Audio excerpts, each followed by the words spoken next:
Hello friends, आज के इस वीडियो में हम लोग पढ़ेंगे सैयद वंश के बारे में। उससे पहले यदि आप हमारे चैनल पर नए हैं तो चैनल को सब्सक्राइब कर लें, बेल आइकन को प्रेस कर लें। तो देखिए, ये दिल्ली सल्तनत काल के अंतर्गत चौथा वंश है जिसके बारे में हम आज पढ़ेंगे। इसके पहले हमने 3 वंश के बारे में पढ़ लिया और लास्ट वंश जो पढ़ेंगे नेक्स्ट वीडियो में वो हम लोग देखेंगे लोदी वंश के बारे में। तो देखिए, सैयद वंश का जो संस्थापक था वो खिज्र खां था।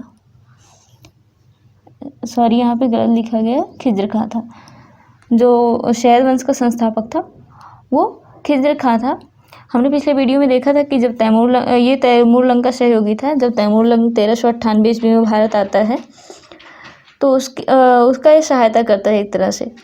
फिर जब वो यहाँ से वापस जाने लगा तो उसने मुल्तान, लाहौर जो आदि क्षेत्र थे उसने खिज्र खां को सौंप दिए। उसके बाद क्या होता है कि जो खिज्र खां था वो मुल्तान और लाहौर से संतुष्ट नहीं था। फिर उसने दिल्ली पर आकर के अधिकार किया और उस समय दौलत खान था वो अपना शासन जो है स्थापित करना चाह रहा था दिल्ली पर, लेकिन उसने दौलत खां को हटाकर दिल्ली पर अपना अधिकार स्थापित किया। और उसके बाद वो जो वंश कहलाया वो सैयद वंश कहलाया। अब देखिए, जो सैयद वंश है उसके बारे में हम लोग अब पढ़ेंगे। तो देखिए, सैयद वंश का जो संस्थापक था खिज्र खां, इसने 1414 से लेकर 1421 ईस्वी तक शासन किया।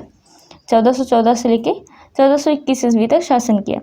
उसके बाद नेक्स्ट जो शासक बनता है मुबारक शाह, वो, और उसके बाद उसके जो भाई रहते हैं फरीद खान, उनका पुत्र था मोहम्मद शाह। तीसरा शासक वो बनता है और लास्ट शासक जो बनता है इस वंश का वो बनता है अलाउद्दीन आलम शाह। तो चलिए एक एक करके हम लोग देख लेंगे। सबसे पहले हम लोग देखेंगे खिज्र खान के बारे में, क्योंकि ये सैयद वंश का संस्थापक भी था। तो देखिए, ये सैयद वंश का संस्थापक था खिज्र खां। खिज्र खां तैमूरलंग का सेनापति था। तैमूर ने भारत से लौटते समय खिज्र खां को लाहौर, मुल्तान आदि और दीपालपुर का सूबेदार नियुक्त किया था। यानी जब ये लौट रहा था तो भी हमने देखा कि वो जब लौटते टाइम क्या किया था, उसने लाहौर, मुल्तान और दीपालपुर आदि जो क्षेत्र थे उसके अंतर्गत जो आते थे उसने क्या किया था, वहाँ का सूबेदार यानी राज्यपाल कह सकते हैं किसको, खिज्र खां को नियुक्त कर दिया था। खिज्र खां तैमूर के वंशज शाहरुख के प्रतिनिधि के रूप में कार्यभार या कह सकते हैं कि शासन करता था, भार संभालता था, या कह सकते हैं कि शासन करता था। खिज्र खां स्वयं को, ये जो खिज्र खां था ये स्वयं को पैगंबर मोहम्मद साहब का वंशज मानता था। किसका? पैगंबर मोहम्मद साहब का वंशज मानता था। तो हमने अभी पढ़ा खिज्र खां के बारे में। देखिए, संस्थापक पूछा जाए तो सैयद वंश का संस्थापक खिज्र खां था। खिज्र खां जब इसकी स्थापना करता है उसके पहले तैमूरलंग का ये सेनापति था। तैमूरलंग की सहायता किया था, इसलिए जब तैमूरलंग वापस जाने लगा तो उसने लाहौर, मुल्तान और दीपालपुर का सूबेदारी से नियुक्त किया था। देखिए, खिज्र खां के वंशज शाहरुख के प्रतिनिधि के रूप में कार्यभार संभाला या कह सकते हैं कि शासन करता था। खिज्र खां स्वयं को पैगंबर मोहम्मद साहब का वंशज मानता था। इसके बाद इसकी मृत्यु हो जाती है। जो खिज्र खां है इसकी मृत्यु के बाद उसका बेटा मुबारक शाह जो है वो शासक बनता है। और अब हम लोग देखेंगे मुबारक शाह के बारे में। देखिए, मुबारक शाह जो था, मुबारक शाह ने सुल्तान एवं शाही की उपाधि धारण की थी। इसको आप लोग नोट कर लीजिएगा, क्योंकि ये पॉइंट पूछा जाता है एग्जाम में कि मुबारक शाह जो था वो उसको कौन कौन सी उपाधि मिली थी। तो देखिए, अभी तक हमने खिज्र खां के बारे में पढ़ा, लेकिन खिज्र खां क्या है, कभी सुल्तान की उपाधि नहीं धारण किया था। और इसने क्या किया, इसके बेटे ने सुल्तान एवं शाह की उपाधि धारण किया। खिज्र खां की जब मृत्यु हो जाती है 20 मई 1421 में, तो उसके बाद क्या होता है, मुबारक शाह गद्दी पर बैठता है और ये क्या करता है, सुल्तान एवं शाह की उपाधि धारण किया। इसके बाद मुबारक शाह का दरबारी इतिहासकार था अहमद सरहिंदी। मुबारक शाह का जो दरबारी इतिहासकार था अहमद सरहिंदी, उसने तारीख है मुबारक शाही की रचना की। फिर इसके बाद हम लोग देखेंगे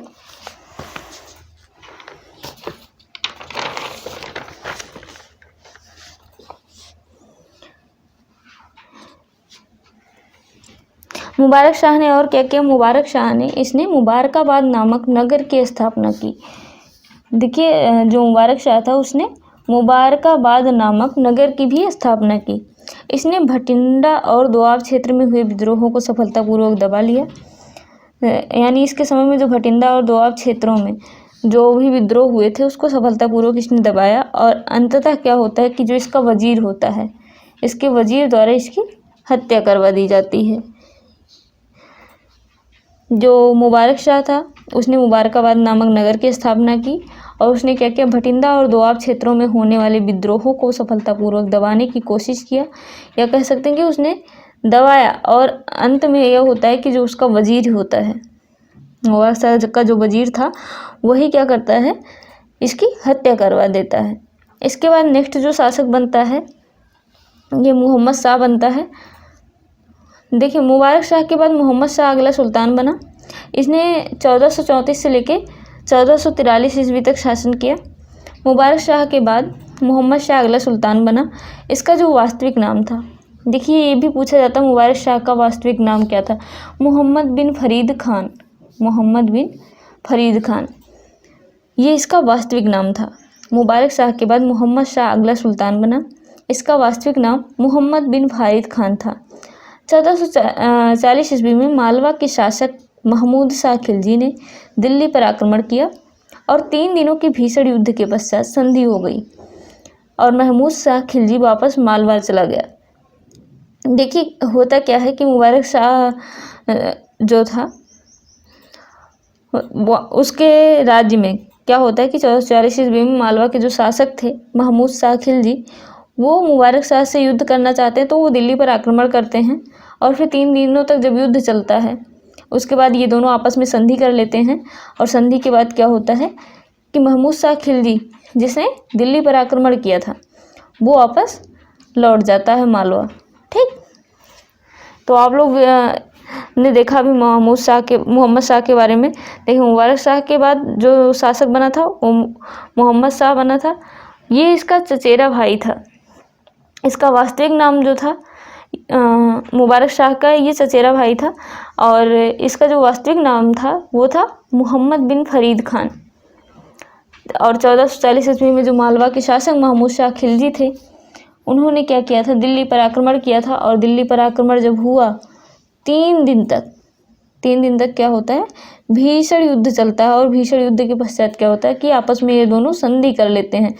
ये 3 दिन तक ये युद्ध करते हैं, उसके बाद ये आपस में संधि कर लेते हैं और महमूद शाह खिलजी जो है वो वापस मालवा चला जाता है। नेक्स्ट शासक जो बनता है अलाउद्दीन आलम शाह। ये जो है इस वंश का अंतिम शासक था। सैयद वंश का अंतिम शासक जो था वो था अलाउद्दीन आलम शाह। यह सैयद वंश का अंतिम शासक था। पहले आप इसको याद कर लीजिएगा, ये सैयद वंश का अंतिम शासक था। और आलम शाह का वजीर हामिद खान था। देखिए जो आलम शाह था इसके वजीर का नाम क्या था, हामिद खान था। हामिद खान से मतभेद होने के कारण वह दिल्ली छोड़कर बदायूं चला गया। यानी जो अलाउद्दीन आलम शाह था, जब उसके वजीर से उसका मतभेद हो गया यानी नहीं बनी, तो वो क्या किया, दिल्ली को छोड़कर बदायूं चला गया और वहीं पे उसकी क्या होती है, मृत्यु हो जाती है। यानी कह सकते हैं कि अलाउद्दीन आलम शाह जो था यह सैयद वंश का अंतिम शासक था। इसने क्या किया, ये आलम शाह का वजीर था।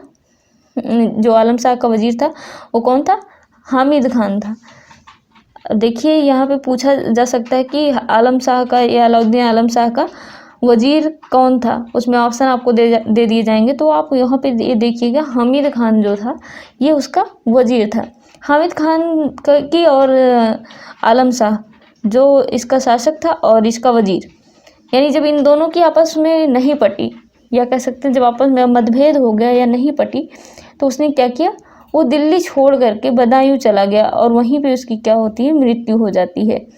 जब उसकी मृत्यु हो जाती है इसके बाद क्या होता है, जो उसका वजीर था हामिद खान, उसने दिल्ली का राजपाट जो है बहलोल लोधी को सौंप दिया। इस प्रकार से क्या होता है कि शैद वंश की समाप्ति हो जाती है और उसके बाद लोधी वंश शुरुआत होता है। नेक्स्ट वीडियो में हम लोग पढ़ेंगे लोधी वंश के बारे में।